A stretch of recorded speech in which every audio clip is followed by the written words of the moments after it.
warahmatullahi wabarakatuh.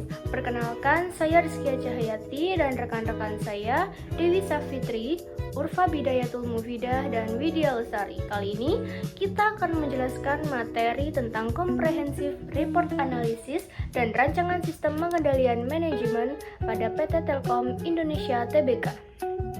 Kali ini saya akan membahas mengenai deskripsi organisasi. PT Telkom Indonesia Tbk berdiri pada 6 Juli 1965 sebagai perusahaan telekomunikasi milik negara. Seiring berkembang teknologi, Telkom telah bertransformasi menjadi perusahaan digital dan menyedia solusi teknologi terbesar di Indonesia. Telkom kini menaungi berbagai brand seperti IndiHome, Telekomunikasi, dan Telkom Sigma. Visi misi dari PT Telkom Indonesia. Yang pertama, visinya menjadi perusahaan telekomunikasi digital pilihan utama untuk memajukan masyarakat.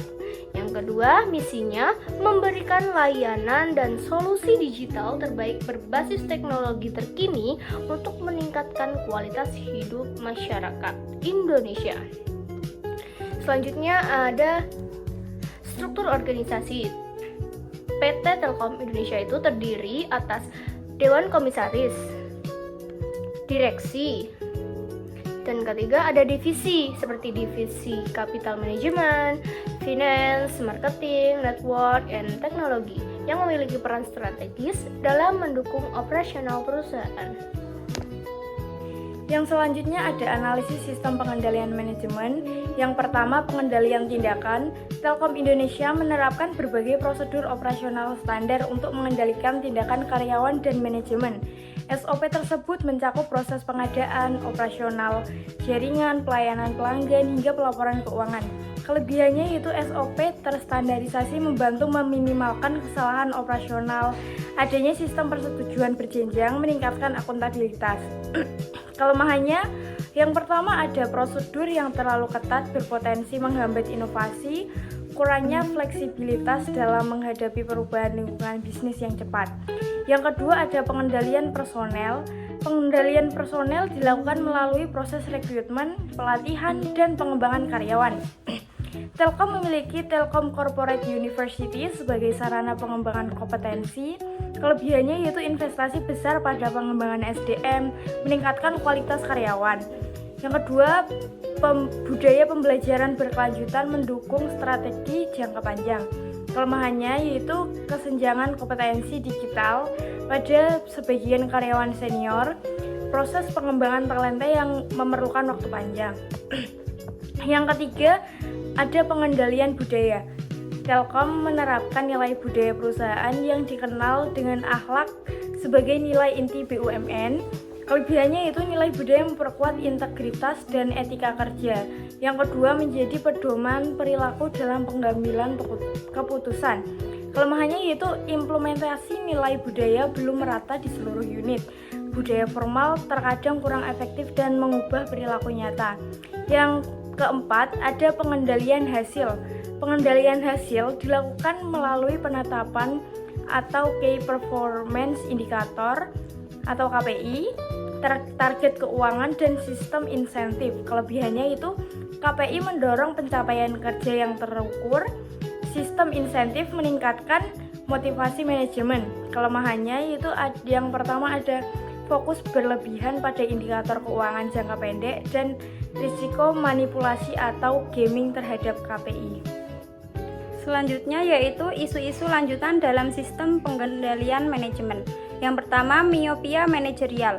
Miopia terjadi ketika manajer lebih fokus pada pencapaian target jangka pendek dibandingkan keberlanjutan jangka panjang. Di PT Telkom Indonesia Tbk, tekanan pencapaian laba tahunan dapat mengurangi investasi jangka panjang pada inovasi digital. Yang kedua, faktor tidak terkendali. Kinerja keuangan Telkom dipengaruhi oleh faktor eksternal seperti regulasi pemerintah, perubahan teknologi, dan kondisi ekonomi makro. Faktor-faktor ini seringkali berada di luar kendali manajemen, namun memengaruhi hasil pengukuran kinerja. Yang ketiga, tata kelola perusahaan. Sebagai BUMN terbuka, Telkom menerapkan prinsip Good Corporate Governance atau GCG melalui peran direksi, dewan komisaris, dan auditor internal maupun eksternal. Namun, kompleksitas struktur organisasi berpotensi menimbulkan masalah koordinasi dan pengawasan. Yang keempat, isu etika. Tekanan pencapaian target dapat mendorong perilaku tidak etis seperti manipulasi laporan atau pengabaian kualitas layanan. Oleh karena itu, sistem pengendalian harus mampu menyeimbangkan kinerja dan etika. Yang kelima, ketidakpastian lingkungan dan multinasionalitas. Perubahan teknologi digital dan ekspansi internasional meningkatkan ketidakpastian lingkungan bisnis Telkom. Perbedaan regulasi dan budaya di negara lain memengaruhi efektivitas sistem pengendalian. Yang terakhir ada susulan perbaikan dan rancangan sistem pengendalian manajemen baru, meliputi 4. Yang pertama, penyempurnaan hasil. Telkom perlu menyeimbangkan KPI keuangan dan non-keuangan seperti inovasi, kepuasan pelanggan, dan keberlanjutan.